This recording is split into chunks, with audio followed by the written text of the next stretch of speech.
Hello students, welcome to Purpose Education. This is Shantanu Bhattacharya. আজকে আমি তোমাদের ইংলিশের একটা ইম্পর্টেন্ট জিনিস ডিসকাস করব কম্পিটিটিভ ইংলিশে। সেটা হচ্ছে রিলেটিভ প্রোনাউন। এবার রিলেটিভ প্রোনাউন জিনিসটা হয়তো তোমরা শুনে ভাববে রিলেটিভ প্রোনাউন জিনিসটা কি এক্স্যাক্টলি। আমি বলে দিই, রিলেটিভ প্রোনাউন তিন রকমের হয়। একটা হচ্ছে হু, একটা হুম, একটা which, সরি তিন রকম বললাম, চার রকমের। which আর that, এই চার রকমের রিলেটিভ প্রোনাউন হয়। এর মধ্যে whichটা তোমরা হয়তো জানবে যে which নরমালি কোনো জড় বস্তুকে যদি আমরা নোট করি তাহলে আমরা which ব্যবহার করি। আর that এরও কিছু সেপারেট ইউসেজ আছে। তবে আজকে আমরা যে বিষয়টা ডিসকাস করব সেটা হচ্ছে who আর whom। এই দুটো জিনিসকে খুব কনফিউশন হয় যে আমরা কখন who ব্যবহার করব, কখন whom ব্যবহার করব, এটা নিয়ে খুব প্রবলেম হয়। তো এইটা নিয়ে আমরা আজকে একটু আলোচনা করব যে খুব সহজে একটা সহজ ট্রিকের মাধ্যমে আমরা কি করে এই ধরনের সেন্টেন্সকে সলভ করতে পারব। তো আমরা দেখি, প্রথম কথা তোমরা মনে রাখবে যে who কে আমরা বলি সাবজেক্টিভ লিঙ্কার আর whom কে আমরা বলি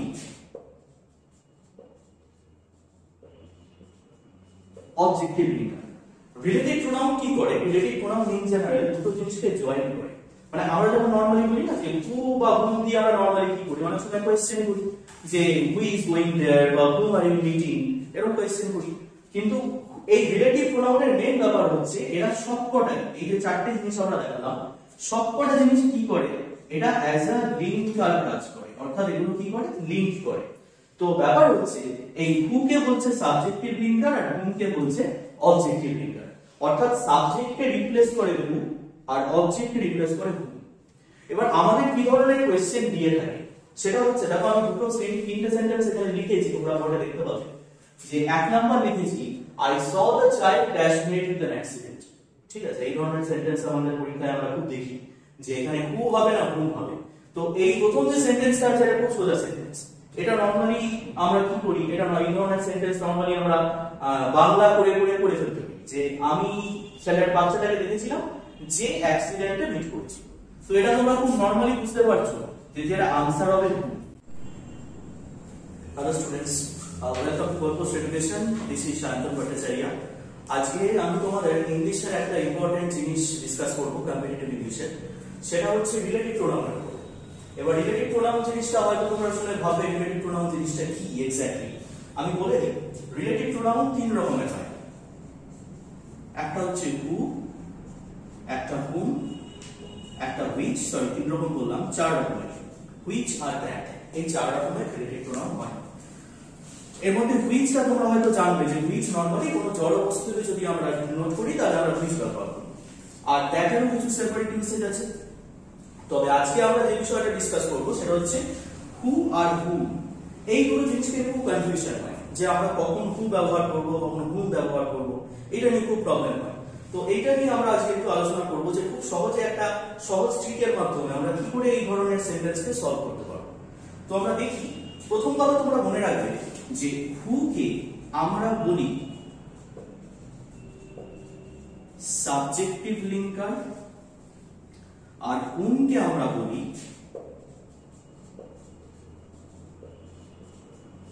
অবজেক্টিভ লিঙ্কার। রিলেটিভ প্রোনাউন কি করে? রিলেটিভ প্রোনাউন ইন জেনারেল দুটো জিনিসকে জয়েন করে।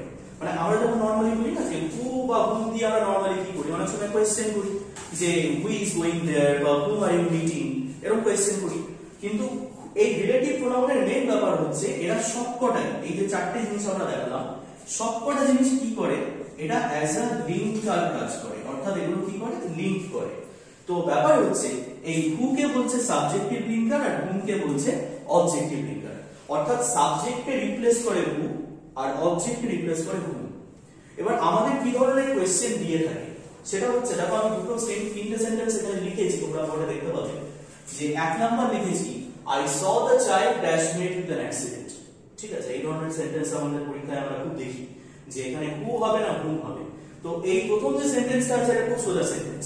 এটা নরমালি আমরা কি করি, এটা এই ধরনের সেন্টেন্স নরমালি আমরা বাংলা করে ফেলতে পারি যে আমি ছেলের বাচ্চাটাকে দেখেছিলাম যে অ্যাক্সিডেন্টে মিট করেছিল।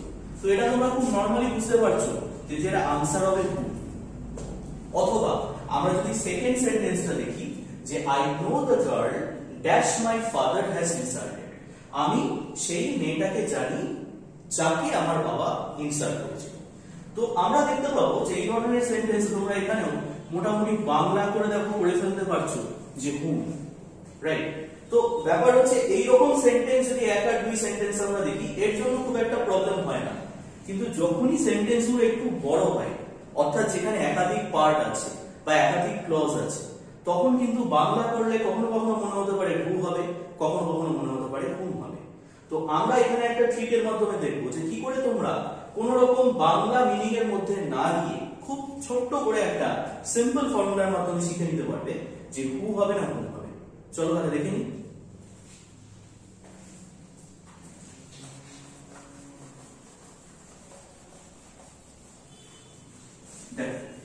এই হু হুমের প্রবলেম সলভ করার জন্য তোমরা কি করবে, তোমরা দেখবে বাক্যের মধ্যে সাবজেক্ট আর ভার্বের পেয়ার বা জোড়া কটা আছে। ভালো করে জিনিসটা বুঝবে যে সাবজেক্ট আর ভার্বের পেয়ার বা জোড়া কটা আছে এটা তোমরা চিনবে। তো আমি তোমাদের শিখিয়ে দিচ্ছি কি করে সাবজেক্ট আর ভার্বের পেয়ার কাউন্ট করতে হয়। দেখো আমি যদি প্রথম সেন্টেন্সটা দেখি, ফার্স্ট সেন্টেন্সটা দেখো, I saw the child dash mate with an accident. তো আমরা দেখি যেখানে জোড়া কটা পাচ্ছি। প্রথমেই তোমরা দেখতে পাচ্ছ আই আর স, এটা যদি আমরা কাউন্ট করি তাহলে পরিষ্কার তোমরা বুঝতে পারবে এটা একটা জোড়া আমরা পেলাম, সাবজেক্ট আর ভার্বের একটা আমরা পেয়ার পেলাম এখানে। আই স এর পরে আমরা কি পাচ্ছি, অবজেক্ট। এটাকে কিন্তু সাবজেক্ট বলে ভুল করবে না, সবসময় মনে রাখবে ভার্বের পরে যা থাকে তা কিন্তু কোনোদিনও সাবজেক্ট হয় না, সবসময় অবজেক্ট হয়। তো এটা কিন্তু অবজেক্ট, এটা কিন্তু সাবজেক্ট নয়, এটাকে সাবজেক্ট হিসেবে ভুল করলে কিন্তু কাউন্টিং এ ভুল হবে। তাহলে আমরা প্রথম পেয়ার পেয়েছি আই স। এইবার আমরা চলে আসি, ধরে নাও এখানে ড্যাশ আছে, হু দেওয়া নেই, কারণ পরীক্ষায় তোমাদের ফিল ইন দা ব্ল্যাঙ্কস করতে দেবে। ড্যাশের পরে আমরা কি দেখতে পাচ্ছি, মেট উইথ অ্যান অ্যাক্সিডেন্ট। এখানে আমরা কি পেলাম, আমরা শুধুমাত্র ভার্ব পেলাম। খেয়াল করো এখানে যদি গ্যাপটা থাকে, এখানে যদি কিছু না দেওয়া থাকে, তাহলে কিন্তু আমাদের পেয়ার কটা পাচ্ছি, আমরা একটা পেয়ার কমপ্লিট পেলাম, একটা পেয়ার ইনকমপ্লিট পেলাম, এখানে কিন্তু কিছু পেলাম না, তাই না? আমরা মনে রাখবো পেয়ার যদি তোমাদের ইনকমপ্লিট হয়, অর্থাৎ তোমরা যদি দেখো যে বাক্যে একটা পেয়ার বা দুটো পেয়ার কমপ্লিট হচ্ছে, অন্যটা ইনকমপ্লিট আছে, যদি তোমরা এরকম দেখো তাহলে সব সময় মনে রাখবে আমরা কি দিয়ে ফিল ইন দা ব্ল্যাঙ্কস করব, হু দিয়ে। কিন্তু তুমি যদি কখনো দেখো যে পেয়ার কমপ্লিট আছে, অর্থাৎ সাবজেক্ট আর ভার্বের পেয়ার কি হচ্ছে, কমপ্লিট হয়ে যাচ্ছে, তখন আমরা কি করব, তখন আমরা হুম ব্যবহার করব। তো আমরা দেখে নিই, প্রথমটা আমরা দেখে নিলাম পেয়ার কি আছে, ইনকমপ্লিট আছে, এটা দেখো কমপ্লিট, এটা শুধু ভার্ব আছে মানে ইনকমপ্লিট, আনসার কি হলো হু। সেকেন্ড কোশ্চেন যাই। সেকেন্ড কোশ্চেন বলছে I know the girl dash my father has insulted. তাহলে ফার্স্ট পেয়ার আমরা কি পেলাম, আই নো, তাই তো? প্রথম পেয়ার আমরা পেলাম এখান থেকে subject plus verb, I know pair পেয়েছি। সেকেন্ড পেয়ার দেখো এইটা কি, এটা কিন্তু অবজেক্ট, রাইট?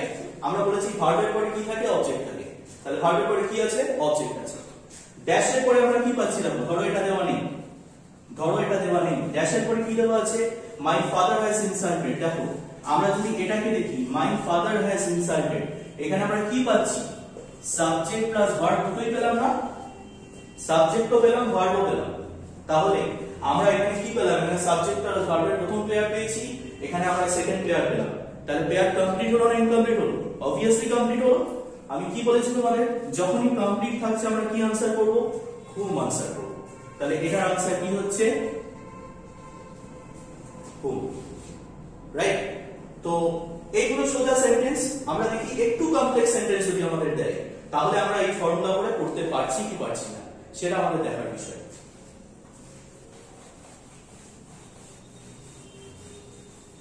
দেখো question number 3, the boy dash we thought is guilty proved to be innocent। এবার এই ধরনের কোশ্চেন হচ্ছে স্ট্যান্ডার্ড কোশ্চেন, যেগুলো তোমাদের একটু higher type of examination, WBCS preliminary হোক, গভর্নমেন্ট গ্রাজুয়েট লেভেল হোক, CHSL হোক, এই ধরনের কোশ্চেনে যে ধরনের কোশ্চেন দেয়, একটু টাফ কোশ্চেন যখন দেয়, তখন আমরা কিভাবে করব। দেখো আমরা প্রথমে পাচ্ছি দা বয়, ভালো করে খেয়াল করবে, প্রথমে আমরা সাবজেক্ট পেলাম, সাবজেক্টের পরে কি দেওয়া আছে, গ্যাপ দেওয়া আছে। তো ডেফিনেটলি এই সাবজেক্টের ভার্ব আছে কি না আছে তুমি বুঝতে পারছো না। সবসময় মনে রাখবে সাবজেক্টের ঠিক পরে যদি গ্যাপ থাকে, যদি তুমি দেখো সাবজেক্টের ঠিক পরে গ্যাপটা দেওয়া আছে, মনে রাখবে এই সাবজেক্টের ভার্বকে তুমি কোথায় খুঁজে পাবে? এই সাবজেক্টের ভার্বকে খুঁজে পাবে সেন্টেন্সের শেষে। আমি আবার বলছি, যদি তুমি দেখো সাবজেক্টের ঠিক পরে রিলেটিভ প্রোনাউন দেওয়ার জায়গা আছে, মানে হু বা হুম দেওয়ার জায়গা আছে, তাহলে এই সাবজেক্টের ভার্বকে তুমি কোথায় পেয়ারটা কমপ্লিট পাবে? সেই পেয়ার কমপ্লিট পাবে শেষে। ক্লিয়ার? তাহলে আমরা প্রথম সাবজেক্টের পেয়ার কি পেয়েছি? The boy proved to be innocent. এটা হচ্ছে আমাদের ফার্স্ট পেয়ার। দেখো কাউন্টিং করবে আমার সাথে সাথে। ফার্স্ট পেয়ার পেয়েছি the boy proved to be innocent, right? Second pair আর কি পাচ্ছি? দেখো ড্যাশের পরে কি আছে? We thought. অবশ্যই সাবজেক্ট ভার্ব পেয়ার পেলাম, we thought, subject verb, subject পেলাম, ভার্ব পেলাম। তারপরে কি পাচ্ছি? নেক্সট আমরা পাচ্ছি ইজ উইল বি। এখানে আমরা কি পাচ্ছি? শুধু ভার্ব পেলাম। খেয়াল করো, আমরা প্রথম পেয়ার পেয়েছি সাবজেক্ট ভার্ব, সেকেন্ড পেয়ার পেয়েছি উই থট, তারপরে কি পেলাম? তারপরে শুধু ভার্বটা পেয়েছি। তার মানে পেয়ার কমপ্লিট হলো কি ইনকমপ্লিট হলো? অবভিয়াসলি ইনকমপ্লিট আমরা দেখতে পাচ্ছি। তাহলে আমরা আনসার কি করব ইনকমপ্লিট হলে? হু, রাইট? হুমের দিকেই যাব না, কোনো বাংলা মিনিং করার দিকে কখনো যাবে না। বাংলা মিনিং করতে গেলেই কিন্তু একটু কনফিউশন হবে, নেগেটিভ মার্কিং চলে আসবে। ঠিক আছে?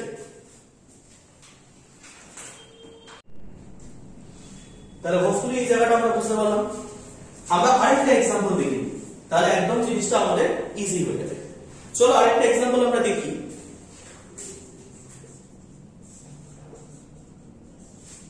The player dash we thought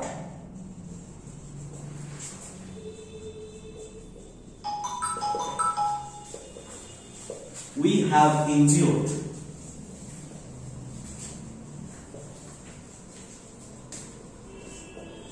proved to be safe। কি বলেছে? প্লেয়ারটা যাকে আমরা ভেবেছিলাম যে আমরা ইনজিওর করেছিলাম, পরে প্রমাণিত হয়েছিল যে সে সুস্থ আছে। তাহলে আমরা দেখি সাবজেক্টের পরে গ্যাপ থাকলে, আরেকবার মনে করিয়ে দিই, সাবজেক্টের পরে গ্যাপ থাকলে কি বলেছি? সাবজেক্টের পরে গ্যাপ থাকলে এই সাবজেক্টের ভার্বকে কোথায় খুঁজে পাবো? সেন্টেন্সের শেষে, রাইট? মনে পড়ছে সবার? তাহলে এই গেছে the player dash we thought we have injured proved to be safe. তাহলে ফার্স্ট পেয়ার কি পেলাম? The player proved to be safe. First pair পেয়ে গেছি। কিন্তু নেক্সট কি আছে? ড্যাশের পরে আমাদের আছে উই থট। ঠিক আছে? ড্যাশের পরে কি আছে? We thought. তাহলে এখানে আবার আমরা কি পেলাম? আবার সেকেন্ড পেয়ার পেয়ে গেলাম, উই থট। তারপর কি আছে? We have injured. মানে দেখো এই থার্ড পেয়ারটাও আমরা কি থার্ড এরটাও কিন্তু পেয়ে গেছি। ঠিক আছে? তাহলে ফার্স্ট পেয়ার হলো the player proved to be safe, second pair হলো উই থট, থার্ড পেয়ার হলো উই হ্যাভ ইনজিওর্ড। তো তিনটে পেয়ারই কমপ্লিট আছে। কমপ্লিট থাকলে आंसर কি হবে? হুম হবে, রাইট? তো তোমরা শুধুমাত্র খেয়াল রাখবে যে যত বড় সেন্টেন্সই হোক না কেন, যত কমপ্লিকেটেড সেন্টেন্সই হোক না কেন, ভয় পাওয়ার কোনো বিষয় নেই। আমাদের শুধুমাত্র সাবজেক্ট আর ভার্বের পেয়ার কমপ্লিট করতে হবে। যেটা তোমাদের যদি কমপ্লিট থাকে আমরা করে আসবো হুম, যদি দেখি ইনকমপ্লিট আছে আমরা হু পুট করে দেবো, রাইট? তো আশা করছি এই ট্রিকটা তোমাদের ভালো লেগেছে। তো হোপফুলি আরো ভিডিওর জন্য তোমরা অবশ্যই চ্যানেলটাকে সাবস্ক্রাইব করো এবং তোমাদের কোন কোন বিষয়ে কনফিউশন আছে, কি কি বিষয়ে ডাউট আছে আমাদের জানাবে। Thank you, take care.